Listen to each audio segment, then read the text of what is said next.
Yo,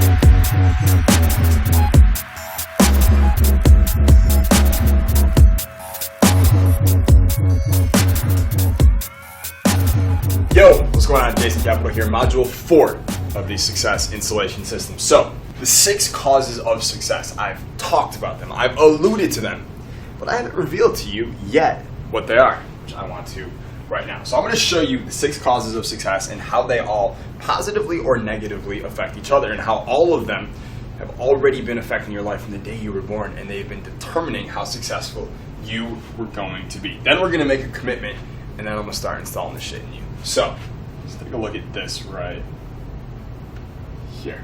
Alright, so this is the Success Installation System. This is it right here. I could draw this by hand, you could draw it by hand if you wanted to at home, but this is all you really need to know. If you have this, notice it goes up in an upward direction for a reason, of course. This is all it is, okay? Every successful person that you know, every guy I talked about, I mentioned already. Alexander the Great, Julius Caesar, Dean Martin, Frank Sinatra.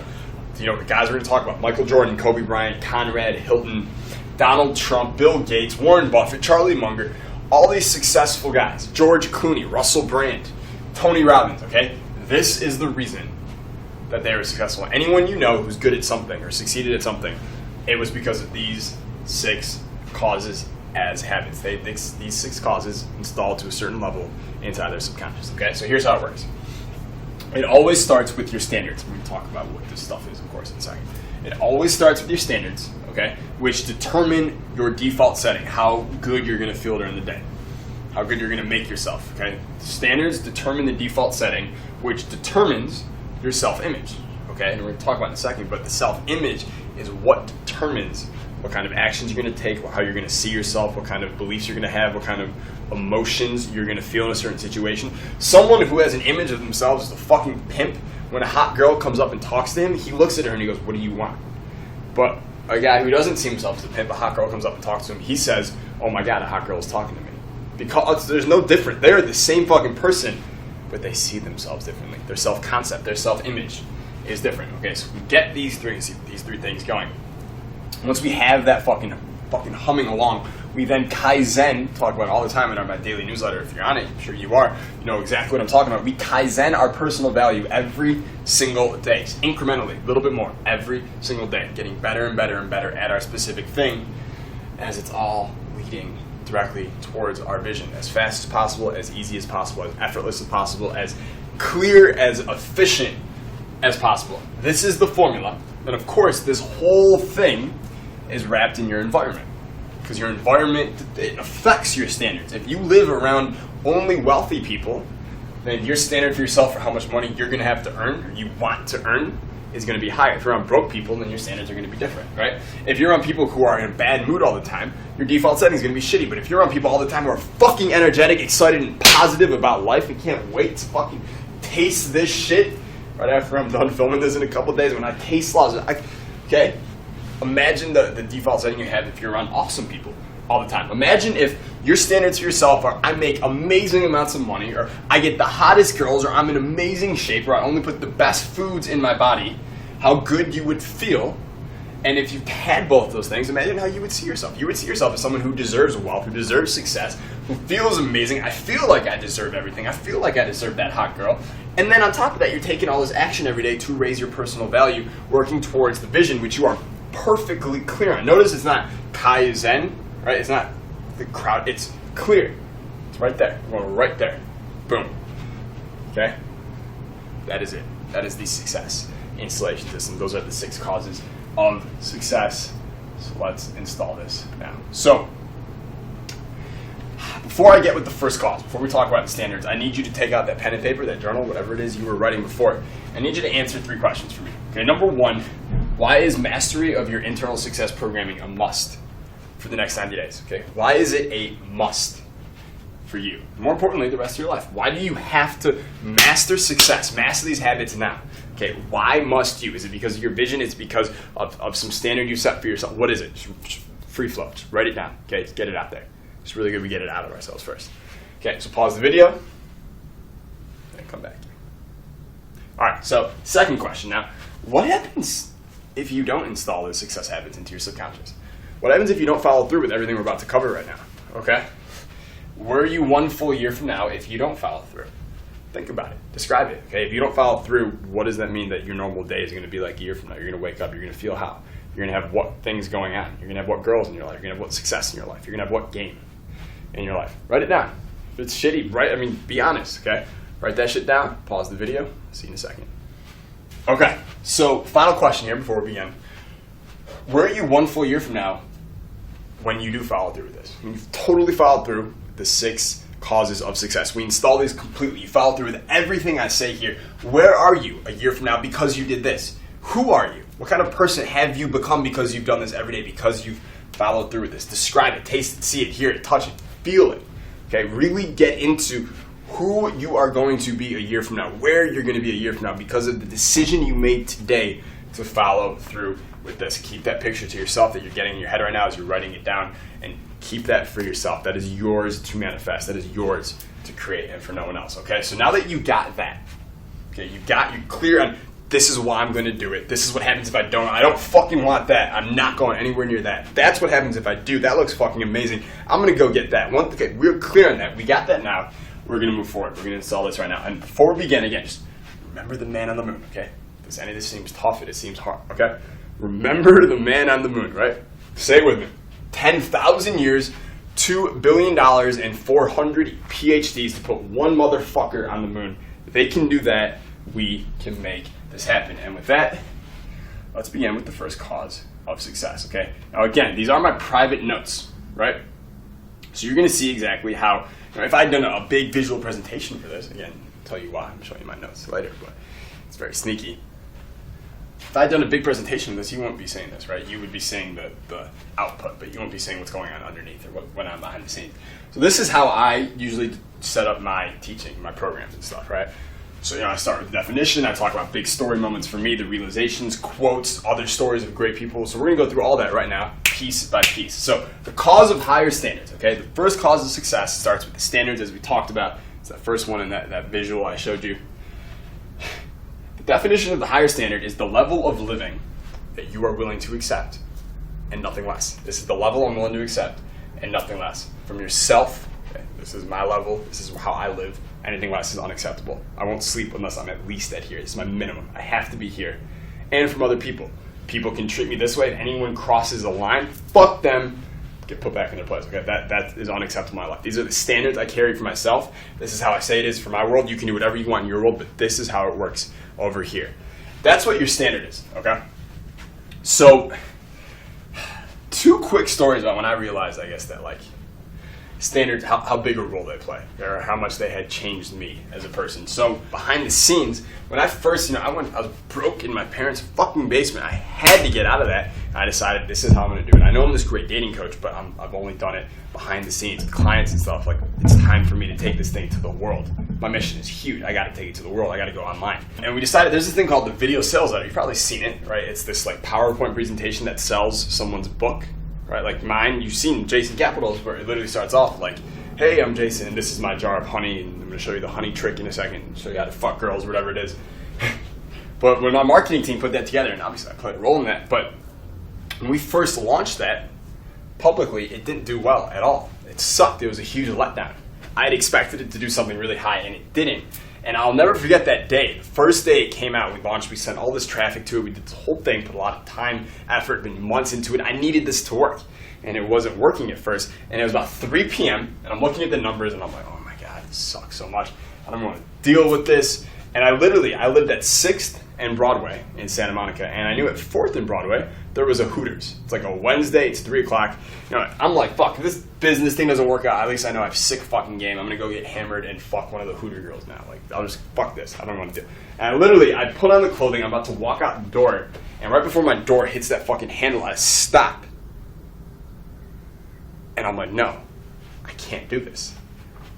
I have to get this. I have to make this work. This is a must for me. I have to make this happen. I went back to the VSL, spent all day fucking retooling it. I hired actually a guy who's the leading vocal tonality coach in the world. He lives in Malibu. I drove to his house at 2 in the morning that night. We worked together on re-recording the audio for this video sales letter.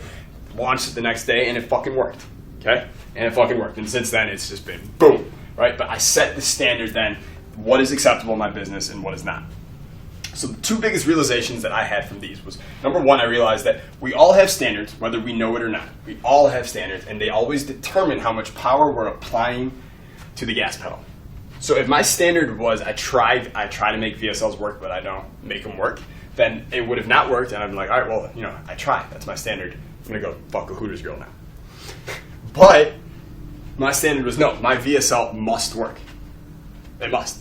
I will kill myself if it doesn't. It has to happen. Right? Well, because that was my standard when it wasn't working, I didn't let up off the gas pedal and go fuck a Hooters girl. I kept pressing pliers to that gas pedal until I fucking hit what I needed to. I stayed up all night. I drove to Malibu. I paid that guy $5,000 for 30 minutes, but it was worth it, right? Because that was my standard. I had to hit it. And it determines how big our thinking is, right? If our standard is to only make $100,000 a year, if that's your standard, then you're only going to think $100,000 thoughts. But if your standard is $100 million, that's your huge vision, and you're going to be thinking different thoughts. So that's number one. Number two, I realized I could look at anyone, and I could look at their life. I could look at anybody at all, and I can get what their standard is. I can get a gauge of it, right? I'm not judging them. I'm not saying, like, if I see someone who's on the street and they're wearing a certain kind of clothing, they're walking a certain way, they're responding to people a certain way, maybe if it's not how I would do things, that's fine. I'm not judging them. It's all good. Everyone can do whatever the fuck they want to do. But I can tell you what their standards are. You can just look at anyone, you can know their standard. If you see someone who lives in a certain size house, right, with a certain size car or a certain type of car, whatever it is, then you know their standards, not necessarily for life. They could be someone who has a lot of money in the bank, but they just don't want to spend it on cars and houses, and that's fine. But you can look at that and you can say this is their standard of living for houses and for cars. You know that they have low standards for cars. A high standard person would be like they have to have a Ferrari and they will not sleep till they get it. And you know they have a high standard for cars, right? Or if you see a guy and he's married to a girl who's not that hot, then you know that his standards for looks aren't necessarily that high. Other things maybe are more valuable to him. Maybe she's a great personality. Maybe her dad is Bill Gates. I don't know. Okay, point is, we all can look at anyone and you can tell what their standards are basically just by kind of looking at them, okay? So understand your personal standards always get met. If my standard had been I try on VSLs, I try to make them work, then I would have tried to make it work. I wouldn't have slept until I tried. But because my standard was I make VSLs work, I have to, I must, it's what I do, that was the standard that got met. It just, personal standards will always get met. Whatever thing you've tried in your life where you worked at for whatever, the point at which you stopped, you took your foot off that gas pedal, that was your standard at the time for that thing. So understand, me telling you this, you can be like, all right, well, I'll just set my standards at, $500 million, and because standards always get met, I'll just make five. Okay, it doesn't work that way. Okay, your standards, they have to be realistic, at least to gain momentum to start. But understand that if your standards are too high without sufficiently progressing towards them, which is why if you're making $10,000 a month right now and you want to make $200,000 a month long term, if you go straight from 10 to 200, that's your standard. It's probably you're probably not going to go there overnight, right? It's probably going to take some time to see sufficient progression. And if you set it too high, you don't sufficiently progress in a reasonable amount of time. That's when you get self-loathing. That's when you get people that don't like themselves, they get disappointed with themselves, they hate on themselves, they hate the world, they're always sulking, they look like they're fucking disgusted, like, oh, life sucks, they start playing the victim thing. Okay, so raise them high enough, but not too high. So if you're making $10,000 a month and you know long term you want to make 200, at least for now set your standard to 20, right? And then go to 40 and then to 80. Do something like that. Because if you set it too high and you don't make any progress on it over time, you're going to start hating yourself in the world. So a couple stories to kind of demonstrate this. One that I love, there's this movie that came out recently called The Wolf on Wall Street. It was about a guy named Jordan Belfort, and I saw this speech that Jordan Belfort gave that I loved, where he was just talking about at one point, he was saying how his set point for money at this point in life is he has to make $10 million a year. I know some of you watching are like, that's a lot of money, and some of you watching are like, that's a joke. If I made $10 million, I'd be fucking pissed, okay? And that's great. But for him, that is his standard. His standard is $10 million a year. And he goes, I check the books every quarter. If I hit a quarter where I'm not on pace to hit my $10 million a year, I start freaking the fuck out. I can't talk to my girlfriend. I can't eat food. I can't sleep. I don't go to the gym. I work 29 hours a day, okay? Because his standard is $10 million. And the real standard will always get met. And in an interview he was talking about with some girls interviewing him, and they were asking him, you worked with Leonardo DiCaprio. He played you obviously in The Wolf on Wall Street. What did you notice about Leo that really impressed you? And he goes, Leo literally works harder than anyone I've ever met.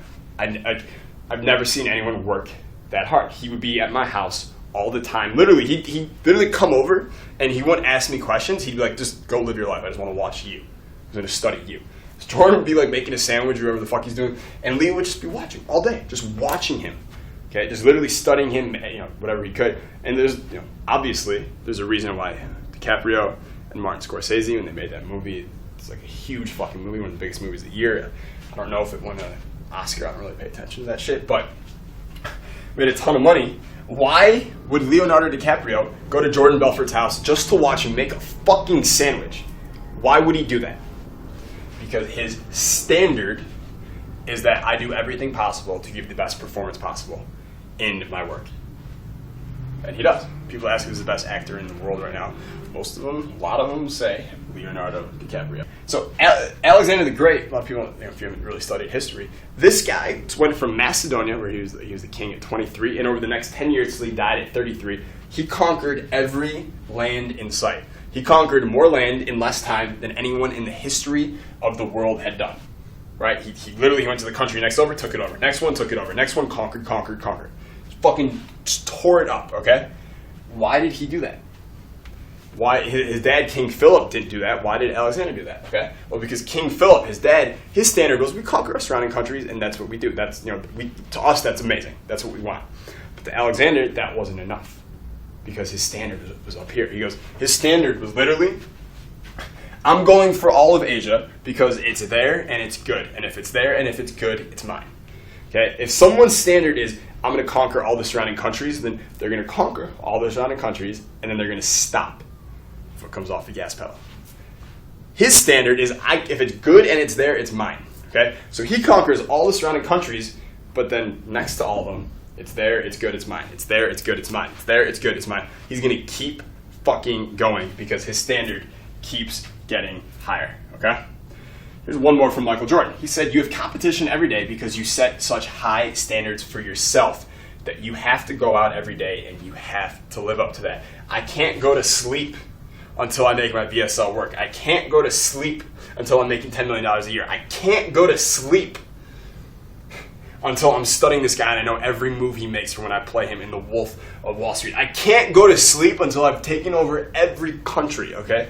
That's what a standard is, okay? Your personal standards are set for you, by you. These aren't standards your parents, your friends, someone, teacher. Fuck that. This is standards you've set for yourself, okay? And if you're trying to live by anyone's standards, it's like wearing someone else's clothing, okay? It feels weird. It never fits right because it's not you.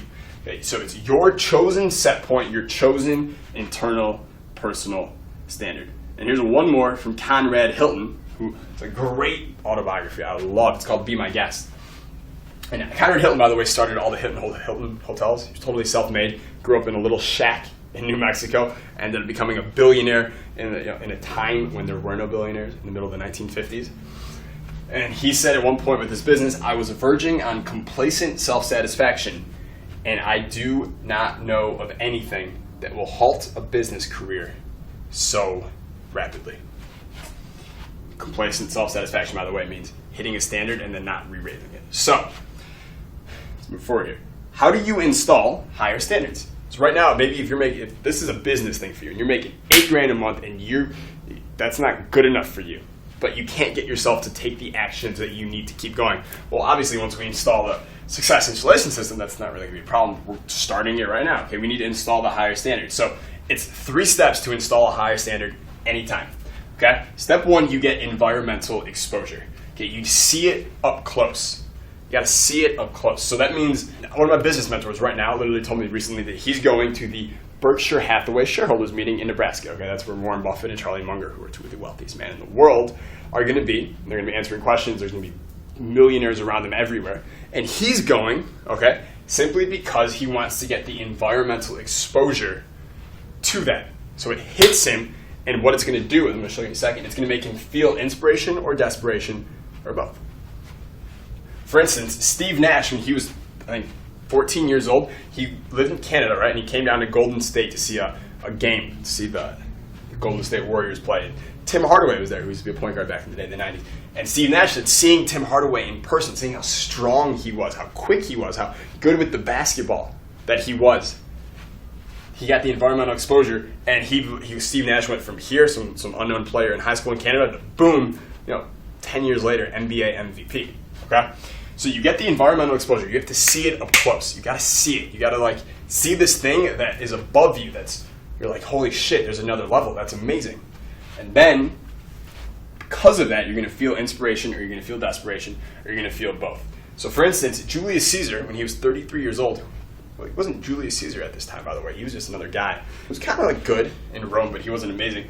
He went to visit Alexander the Great, who had died a couple centuries before. He went to see his statue, and he saw it up close. He got the environmental exposure. He didn't need to see Alexander in person, but he just saw the statue. It made a visceral impact on his emotions, and he felt inspired by it. This guy's fucking amazing, conquered amazing shit. Felt awful about it. He felt totally desperate because, holy shit, I'm 33. This guy died when he was 33. By the time he was 33, he had conquered basically all the known world. I haven't done shit. Fuck. Feel amazingly inspired and totally desperate at the same time. And he stormed out of this museum where he'd gone to see the statue, and he never looked back. He obviously went on to become Julius fucking Caesar. So you get the exposure, you feel inspiration or desperation or both, and then you make that internal commitment or decision inside.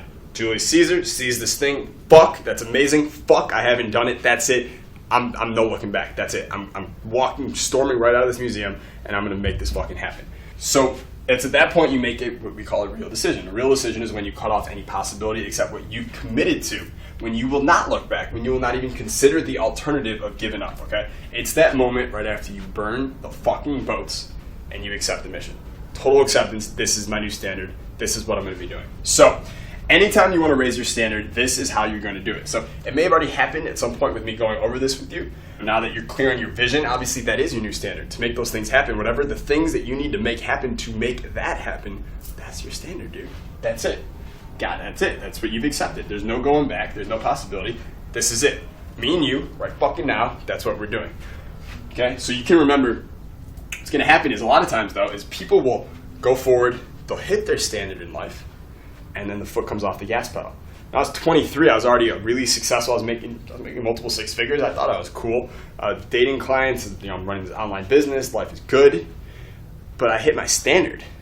I hit it really quickly. And by that point, I was like, that's all the money I wanted to make. I was like, oh, cool, I'm done. I was kind of chilling, started smoking weed, started doing things I probably shouldn't have been doing. And eventually I went broke.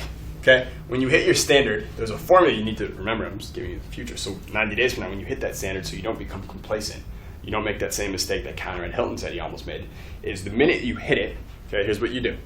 You raise the standard, then you reach the standard. Okay, so if my goal, $1 million a year, raise it, fuck, I reached it now. Reward yourself for reaching it, okay? Always reward yourself for reaching it. We call this, literally, if you know operant conditioning in B.F. Skinner, he took the rats, right, and they fucking started pressing the button to get the dopamine rush all day. They become addicted to the reward of the dopamine. Fuck it, we're the same thing. We do the same thing to ourselves. We raise our standard, we reach that standard. I fucking made it, I'm making $1 million, this is amazing. We reward ourselves, okay? Maybe there's a certain car you want to buy yourself now, a certain trip you want to take, a certain watch, for whatever reason you want to buy it. I have a mentor of mine who, he doesn't even like watches, but he'll buy a $20,000 watch when he hits some big goal for himself just because, it's reward. Because even though he doesn't even like wearing them because they're too expensive, he just likes that huge rush he gets when he buys it. And then once you reward, you re-raise that standard. Okay? Raise, reach, reward, re-raise. And of course, when you're ready to re-raise, so you fucking $1 million, fuck it, time to make $5 million. That's it. No looking back. This is what we're doing now. Time to re-raise that standard. I gotta lock it into my subconscious. We go right back to how to install. We get the environmental exposure. So if I made $1 million, I want to make $5 now. I'm gonna go hang around with someone who's made $10 or $5 million or something like that. I'm gonna see it up close. I'm gonna feel it, and I'm going to feel inspired by it. And I'm gonna feel pissed off by it. I'm gonna storm out of there. I'm gonna make that commitment based on that huge charge of emotion I'm feeling right then and there, and then I'm gonna make it happen. And then once I hit it, go right back to my formula: raise, reach, reward, re-raise. All right. So that is the first cause of success. The cause of higher standards. I'll see you in the next one.